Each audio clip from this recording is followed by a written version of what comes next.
Rebonjour à toutes et à tous et merci beaucoup pour cette présentation. Je vous souhaite donc la bienvenue sur cette nouvelle table ronde. À l'heure effectivement où l'industrie 4.0 place la collaboration et la durabilité au cœur de la performance industrielle, des acteurs de filières aussi diverses que le ferroviaire, la construction, l'électroménager ont trouvé dans les standards GS1 une infrastructure commune pour partager leurs données et gagner en efficacité collective. Que révèlent ces retours d'expérience concrets et comment l'adoption de standards et d'un langage commun permettent de structurer les données, d'être plus compétitifs, mais aussi de répondre aux exigences réglementaires, à commencer par le passeport numérique du produit, le fameux DPP. Et répondre également à ces attentes de transparence. C'est pour répondre à ces différentes questions. Donc j'ai le plaisir d'accueillir cette belle table ronde. On a déjà présenté toutes les personnes. Donc Laura Barnack, effectivement présidente exécutive de GS1 France, Magdalena Piechowski, CTO de Tilco, donc advisor et membre experte de Building Smart International. Vous allez nous expliquer aussi en quoi consiste cette organisation.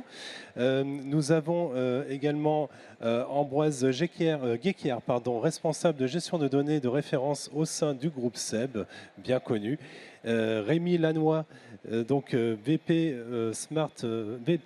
Building Smart France, ingénieur responsable du département construction numérique et IA du CERIB. Donc le CERIB, c'est le Centre technique industriel en recherche et en innovation pour l'industrie du béton, et président également de la commission construction numérique de l'IMCC, l'Association française des industries de produits de construction. Et à côté de moi, Patrick Jeantet, donc responsable de FIF, donc la Fédération des industries ferroviaires. Je me suis permis effectivement de reprendre un peu la présentation et les intitulés de chacun, parce que c'est souvent très vaste et on parle aussi d'industrie, mais également de ce standard GS1 et des différentes organisations qui vont permettre donc de dialoguer, d'adopter ce langage commun. Tout d'abord, je peut-être vous présenter votre rôle, le rôle que vous exercez chacun dans vos organisations et entreprises respectives. Je commence par vous, Monsieur Jeantet. Donc je préside la Fédération des industries ferroviaires depuis 2 ans et demi maintenant. Et auparavant, j'ai été président directeur général de SNCF Réseau, donc du gestionnaire de l'infrastructure ferroviaire du système ferroviaire français. Ambroise Guéquière. Donc Ambroise Guéquière, du groupe SEB, je suis en charge de toute la gestion de la master data pour le groupe et aussi de la mise en place d'une gouvernance de la donnée sur tous les métiers du groupe. Rémi Lannoy. Oui, donc Rémi Lannoy, je travaille au Centre d'études et de recherche de l'industrie du béton et je suis en charge des sujets autour de la construction numérique au sens large, en intégrant également les sujets d'IA. Magdalena Piechowski. Oui, bonjour tout le monde. Magda Piechowski, Tilco Advisor, Chief Technology Officer, 20 ans d'expérience dans la construction et dans l'industrie en fabriquant de matériaux d'isolation. Et en ce moment, Building Smart International aussi sur les données et interopérabilité des données dans les processus design, construction et DPP. D'accord. Et Laura Bernard, je vais vous demander de vous présenter et de présenter également GS1. D'accord. Donc moi, je suis Laura Barnack, je suis CEO depuis 6 mois, presque aujourd'hui jour pour jour, de GS1 France. Merci. Et donc GS1, je pense qu'en fait, beaucoup d'entre vous ne savent pas qu'ils nous connaissent, parce que nous sommes le petit bip du passage en caisse quand vous achetez quelque chose dans un magasin. Donc en fait, on est quand même assez connus et on est bipé 10 milliards de fois par jour dans le monde. Donc c'est une organisation qui a été créée il y a 50 ans maintenant. Et ce qui est particulier, c'est qu'elle a été créée par des entreprises pour des entreprises. Ça, c'est vraiment une spécificité de GS1, ce qui fait qu'aujourd'hui, on est non-profit. Et en fait, notre mission, c'est d'accompagner les entreprises à des moments où elles se transforment, où elles doivent travailler sur des enjeux communs, mais où elles n'ont pas forcément le langage commun pour communiquer entre elles et pouvoir travailler efficacement. Donc nous, ce qu'on fait, c'est qu'en fait, on crée ce langage, on co-crée ce langage avec elles, de façon à ce qu'elles puissent communiquer et à ce qu'elles puissent travailler sur ces enjeux. Donc comment on fait ? Bien, tout simplement, on les amène à réfléchir ensemble et ensuite on trouve le moyen de leur faire identifier la donnée produit, décrire la donnée produit et ensuite échanger la donnée produit d'une manière qui soit vraiment fiable. Voilà.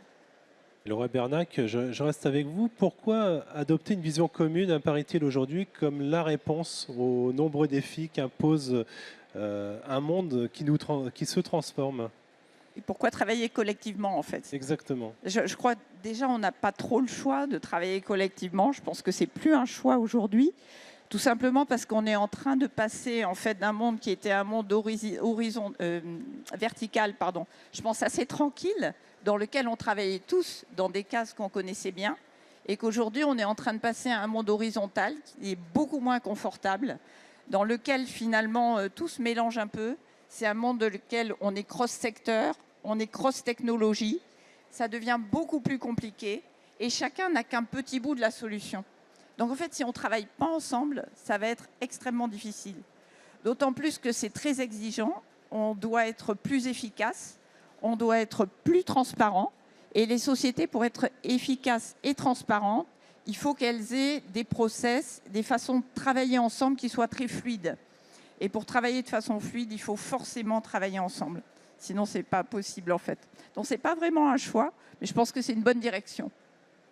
Alors justement, à côté de moi, Patrick Jeantet, nous avons un bel exemple de travail collectif. Vous allez nous expliquer comment la filière ferroviaire a adopté les standards GS1 et comment vous avez réussi à finalement convaincre tout le monde d'adopter ces mêmes standards, alors même que entre SNCF, entre le constructeur Alstom, entre la myriade de fournisseurs, de sous-traitants, beaucoup étaient habitués à travailler de façon un peu cloisonnée, un peu en silo. Comment vous avez fait? Alors, avant de répondre directement à la question, moi, je voudrais replacer ça dans la stratégie générale de la data. Je pense qu'aujourd'hui, c'est pas ici que je vais le dire, la data, c'est devenu essentiel. Derrière, il y a l'IA. Et en fait, derrière tout ça, il y a la compétitivité des entreprises, la compétitivité du système industriel, des filières industrielles françaises. Et c'est potentiellement des gains phénoménaux de productivité qu'on a derrière ça. Et c'est la raison pour laquelle cette data, il faut la structurer, il faut qu'elle soit utilisable et il faut qu'elle soit partagée. Et certainement, le sujet le plus compliqué, c'est le sujet partagé. Parce que partagé, historiquement, alors à la SNCF en particulier, mais pas que, on est beaucoup dans des silos quand même. Historiquement, on était dans des silos. Et donc le partage n'était pas vraiment naturel. En France aussi, il se trouve que je préside une société qui a des grosses activités en Allemagne, on est beaucoup plus transversal en Allemagne qu'on est en France. Donc on a ce sujet qui est absolument majeur et dans lequel toutes ces données doivent être partagées et après à chaque industriel de faire exercer ses algorithmes pour pouvoir extraire une valeur dans ses produits futurs. Alors, on commence par, en gros, ce qui pourrait être d'une certaine manière le plus simple, c'est la donnée des produits, c'est l'identification des équipements et des produits. À SNCF, ça a été commencé en 2018-2019 par une volonté. Alors, c'est simple, dans le monde ferroviaire, en tout cas aujourd'hui, pour qu'on fasse quelque chose, il faut que la SNCF le veuille. Donc c'est la SNCF qui a décidé, qui a commencé par dire on va faire ça. Et d'ailleurs, ce n'est pas toute la SNCF, puisque c'est la SNCF voyageurs, donc le matériel roulant, donc les trains. Et on a commencé par cela. L'infrastructure, que j'ai eu l'honneur de présider, a commencé beaucoup plus tard, puisqu'on a commencé en gros il y a 1 an ou 2 ans. Donc voilà, on a évolué de façon différente dans les deux jambes du système ferroviaire. On a commencé, on l'a inscrit dans le contrat de filière. On avait un contrat de filière qui date de 2019. Et donc, dans le contrat de filière, on a mis ce point-là comme étant un point extrêmement important, c'est-à-dire être capable d'avoir des fiches produits, équipements qu'on puisse suivre sur toute la filière, enfin sur toute la filière, la supply chain, pour être très clair. Et c'est évidemment la SNCF qui a donné très largement le là sur ce sujet-là.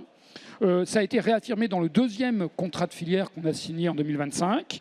Et puis après, on a fait une étude, alors collectivement, avec la SNCF, avec les industriels, vous avez cité Alstom, mais il y en a d'autres.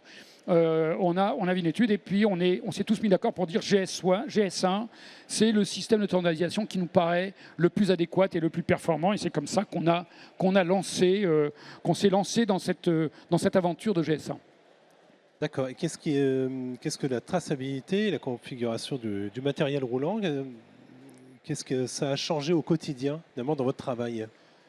Alors, comme souvent, quand vous commencez sur un thème très neuf, le premier sujet, c'est de trouver des bons cas d'usage. Donc, on a trouvé des cas d'usage en matériel roulant, des fiches produits, pour être très clair. Et on a développé, enfin SNCF Voyageurs a développé une application qui s'appelle ScanIT, qui fait que chaque agent qui a un lecteur qui peut scanner, avec ScanIT, finalement, accède à la fiche produit standardisée JS1, et dans lequel vous trouvez non seulement l'identification, bien sûr, une sorte de numéro de sécurité sociale de la pièce, mais vous y trouvez aussi, par exemple, est-ce qu'il y a de l'amiante ou pas d'amiante. Vous savez qu'on a dans le ferroviaire une longue histoire où des trains sont amiantés, qui posent des problèmes, bien évidemment, comme on l'imagine. Bon, c'est extrêmement important de le savoir. On a aussi les interventions qui ont été faites sur cet équipement. On a tout un tas d'informations. Donc, on a une fiche produit avec pas mal de valeurs ajoutées.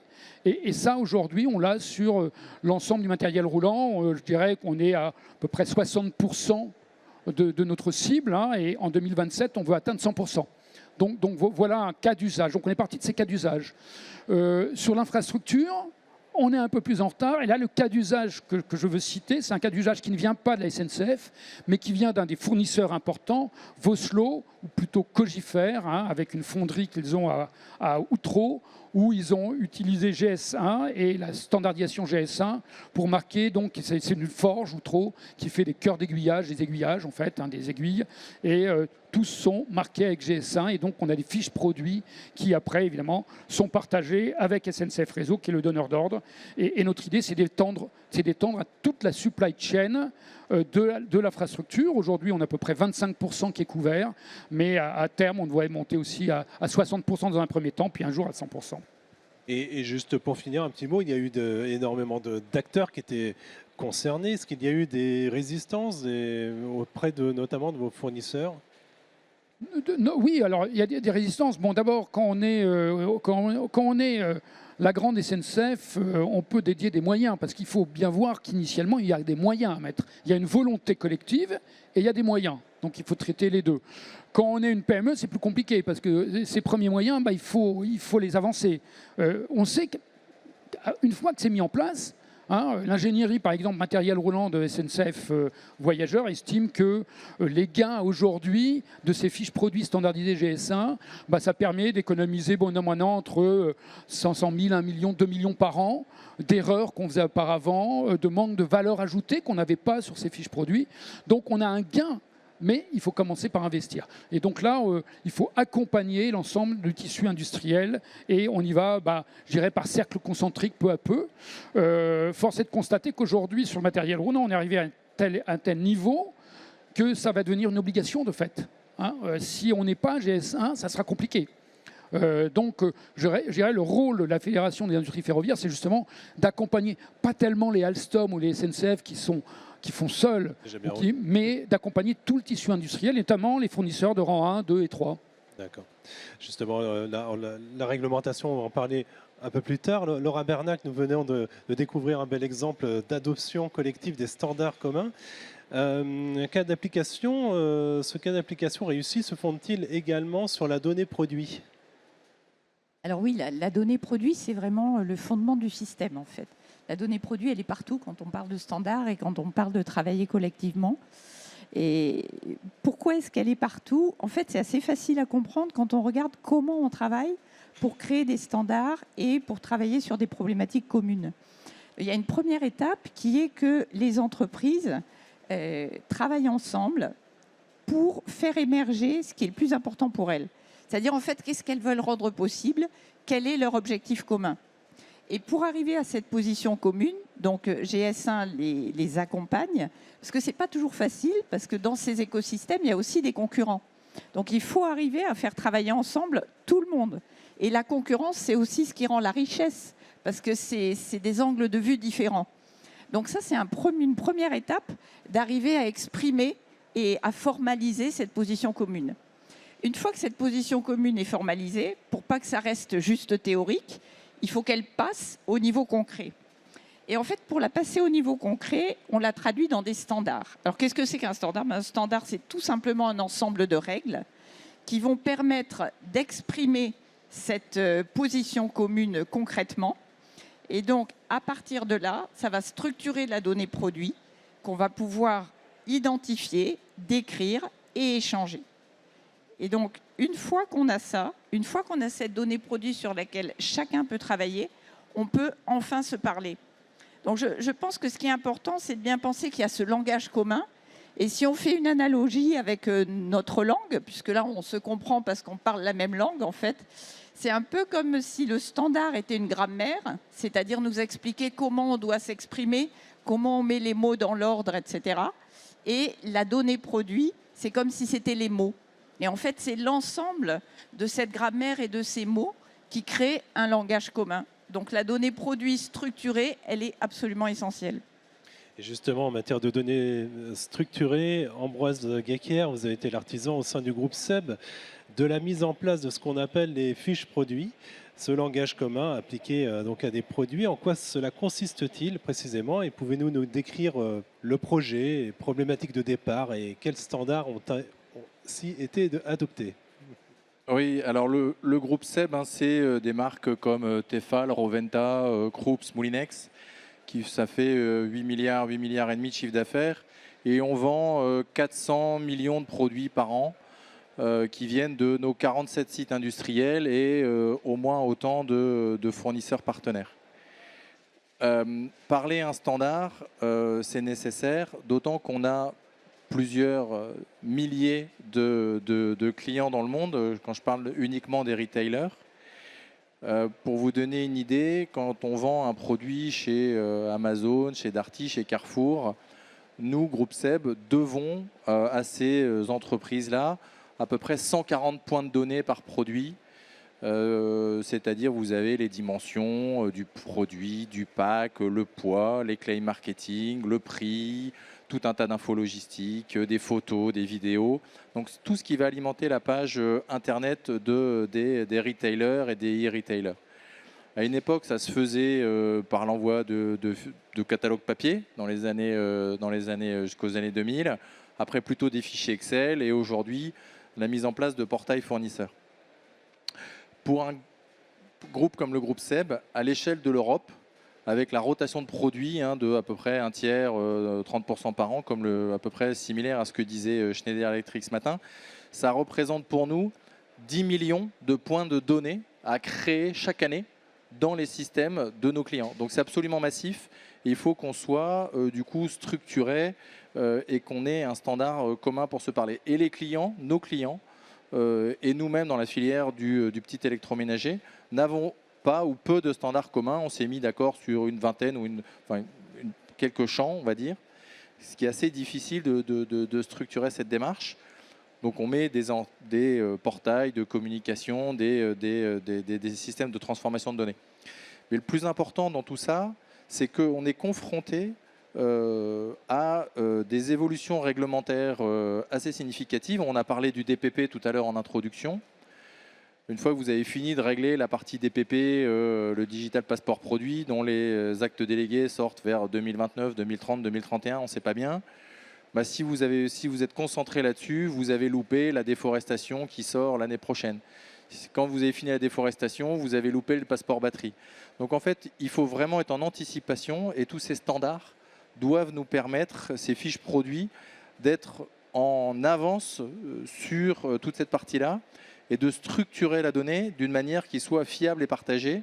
Et ça, on est obligé de se mettre autour de la table pour que cette donnée soit utilisable et utilisée par tout le monde. Et c'est d'autant plus vrai qu'on arrive à un moment où l'agentique va nous aider dans le quotidien. Tout le monde aujourd'hui, quand il veut acheter un produit, commence par un agent IA, se dire tiens, je cherche un air fryer, je cherche un nouvel aspirateur, des choses comme ça, et on se fie au premier filtre. C'est 15% du shopping qui sera agentisé complètement en 2030, et c'est 100% de l'influence en 2030 de l'influence shopping. Donc on a besoin d'avoir de la data structurée, de se mettre en place des standards communs. Ouais. et sans données structurées, standardisées, pas d'échanges fiables entre les partenaires. Juste peut-être à nous donner, on parlera de l'IA un peu plus tard. Effectivement, l'IA, on en parle évidemment beaucoup et à juste titre, et va beaucoup aider également à se conformer. Par contre, est-ce que vous pouvez nous donner peut-être un exemple de ce que cela coûte finalement lorsque les données sont mal maîtrisées dans votre métier, notamment dans votre activité? Est-ce que ça aurait pu vous coûter, ou les gains en tout cas que vous avez pu en tirer? Les études, alors je vais parler, pas me cacher derrière des études, mais des Bain, des McKinsey, des choses comme ça, considèrent que c'est 2% de conversion de shopping supplémentaire pour la donnée qui est complète. Donc vous imaginez 2% de chiffre d'affaires supplémentaire avec de la donnée complète, c'est absolument gigantesque. Ça veut dire qu'il faut, nous, qu'on mette des moyens significatifs pour répondre à ce sujet-là, qui est aujourd'hui quelque chose de primordial. Laura Bernac, pour rester dans le concret et la réalité industrielle, l'autre impératif nécessitant pour les entreprises de s'unir autour d'un langage commun, l'autre impératif est d'ordre réglementaire, en particulier concernant le DPP, donc le Digital Product Passport, ce passeport numérique du produit qui impose toujours plus de transparence. En quoi finalement adopter ces standards communs va-t-il permettre aux entreprises de ne plus subir les contraintes réglementaires? En fait, je crois qu'il y a deux choses. Enfin, la première, très pragmatiquement, c'est que le réglementaire a un coût. Appliquer le réglementaire, ça a un coût. Donc c'est quand même beaucoup plus efficace d'adopter des standards qui soient des standards universels et qui naturellement font tendre vers être compliant à la réglementation sur plusieurs points. Donc en fait, on fait quelque part d'une pierre deux coups et c'est beaucoup plus efficace d'avoir des standards qui soient déjà prêts. La deuxième chose, c'est que comme le disait Ambroise tout à l'heure, il faut être éveillé à ce qui va se passer. Il faut être prêt. Et on peut être prêt de deux façons. On peut être prêt d'une façon technique, c'est-à-dire en ayant déjà structuré sa donnée. Donc si la donnée est déjà structurée grâce au travail qu'on a déjà fait, on est beaucoup plus agile. Et puis la deuxième chose sur ce point-là, c'est que quand on prépare, comme je vous l'ai décrit tout à l'heure, la réflexion ensemble, quand on prépare dans un écosystème sur quoi on va travailler, quelle est notre position commune, etc., on réfléchit. Et donc, en fait, on réfléchit à la fois à comment répondre aux problématiques qu'on rencontre tous les jours, qui sont les problématiques des équipes au quotidien, extrêmement concrètes, mais on aborde, pour prioriser, aussi beaucoup d'autres sujets. Et d'aborder tous ces sujets, ça nous fait mûrir. Et en fait, chacune des entreprises qui a participé à ces discussions, je pense qu'elle peut mieux réintégrer ce qui va arriver dans sa stratégie. Et donc être proactif au lieu de subir ce qui va se passer. Justement, je me tourne maintenant vers vous, Rémi Lannoy. Abordons dès à présent ce sujet réglementaire. À travers cette fois le spectre de la construction et du bâtiment, la filière doit en effet se conformer au RPC, la Construction Product Regulation, l'équivalent du DPP. Vous allez nous expliquer un peu de quoi il s'agit. Comment abordez-vous la question dans le domaine de la construction? Alors, l'industrie de la construction au sens large, on ne parle pas que des produits, on parle de l'acte de construire. C'est une industrie qui est hyper fragmentée en France, bien sûr, en Europe également. Historique, on va dire qu'il y a énormément d'acteurs qui gravitent autour de l'acte de construire, que ce soit en conception, pendant la construction et bien sûr l'exploitation.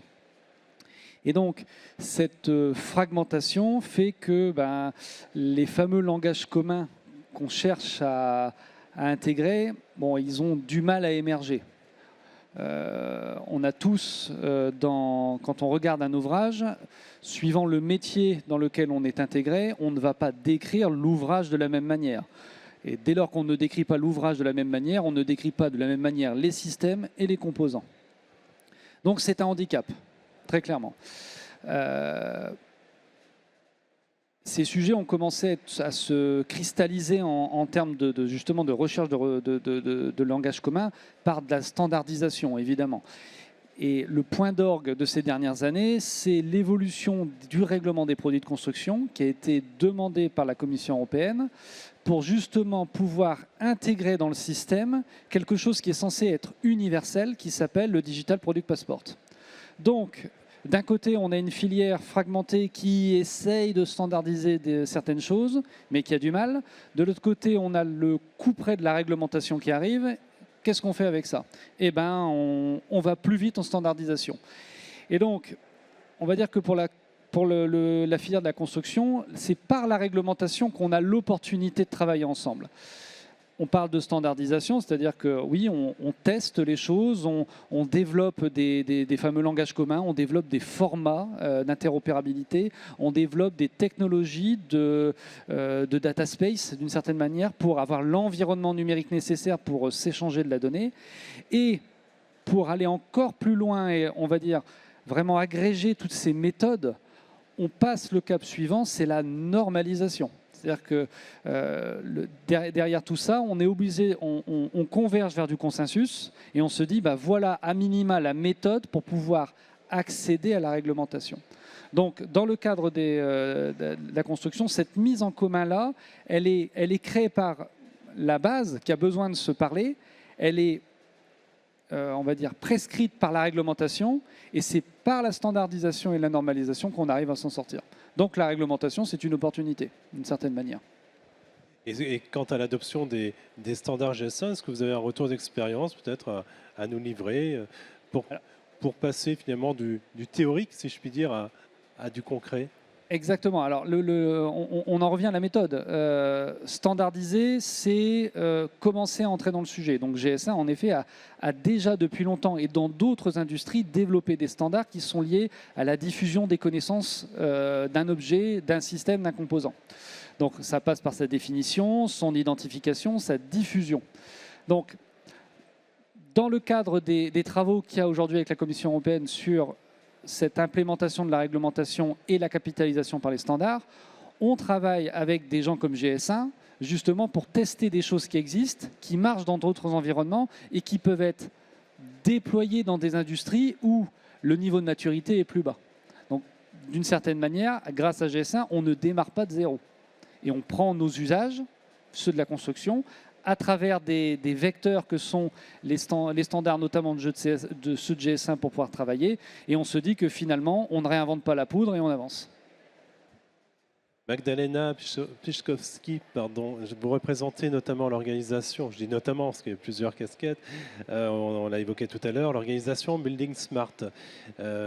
Faire dialoguer deux systèmes de standards, comme GS1, comme le BIM, vous allez nous rappeler ce que c'est, est ambitieux. Qu'est-ce que finalement cette interopérabilité rend possible que ni l'un ou l'autre ne pouvait offrir seul? Alors, on est en train de vérifier si c'est possible, je dirais comme ça, parce qu'en 2019, on avait déjà eu les premières démarches pour travailler ensemble. Donc, c'était une réunion à Bruxelles où on s'est vu une dizaine de personnes de Building Smart International et de GS1 pour signer un Memorandum of Understanding. C'est un accord qui permet de travailler de deux côtés ensemble sur un sujet donné. Ce sujet donné, c'était de savoir comment on peut tracer les attributs du produit sur la chaîne de valeur. Et le résultat, c'était d'organiser un groupe de travail qu'on appelait Digital Supply Chain in Built Environment, et on a fait pas mal de différents pilotes. En revanche, donc, c'était en 2019, le résultat, c'est que nous sommes rendus compte qu'il nous manque un élément. S'il vous plaît, nous vous attendons à 16h en salle de conférence numéro 1 pour la conférence sur l'unification du SI, l'outillage des équipes et la préparation de l'usine. Pardon, ça va. D'accord, à 16h. On n'a pas de message en anglais, c'est bon, on peut y aller. Alors voilà, donc on s'est rendu compte qu'il nous manque un élément. Et cet élément, il est visible maintenant. On a parlé de Digital Product Passport. En fait, c'est l'élément qui nous permet de structurer les données pour les différents cas d'usage. Parce que BIM, avec les standards, on les appelle Open BIM, IFC, je ne vais pas rentrer dans la technique, ils ont des cas d'usage. GS1, pardon, il a la possibilité de tracer le produit, identifier les propriétés. Donc, c'est vraiment c'est quelque chose qui nous aide. Par contre, il nous manque la structure de données. Et c'est ce que Digital Product Passport, ou le passeport numérique du produit, nous permet de le faire.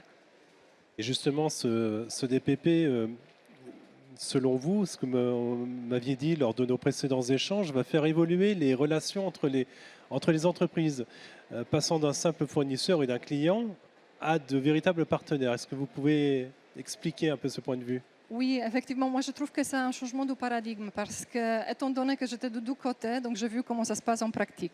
Et souvent, fabricants de produits, donc je ne sais pas, de windows, de doors, voilà, de portes ou de fenêtres ou les produits type isolation, ils ne sont pas considérés comme des partenaires. En fait, et c'est ce qui manque aujourd'hui. Par contre, c'est eux qui gèrent les données du produit et les caractéristiques du produit et qui gèrent aussi tout ce qui est la fiabilité de ces données. Donc aujourd'hui, je pense qu'on est dans le temps qu'il faudra inviter à table discussion des fabricants.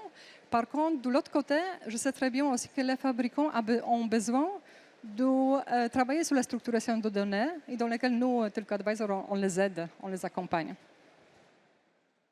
On l'a évoqué tout à l'heure, l'intelligence artificielle. Je reste encore avec vous, Magdalena. Je pense que vous avez pas mal de choses à dire dessus. Quel rôle peut jouer l'IA dans la conformité réglementaire? Est-ce qu'elle a un rôle à jouer? Oui, merci pour cette question. On parle beaucoup de IA. Je pense qu'on est tous en apprentissage, comment utiliser les IA. C'est ce que je crois beaucoup, c'est un garant de conformité et de veille réglementaire qui pourra nous vraiment guider sur les choix, sur la qualité de données. Donc je le vois comme utilité première en ce moment. Merci beaucoup.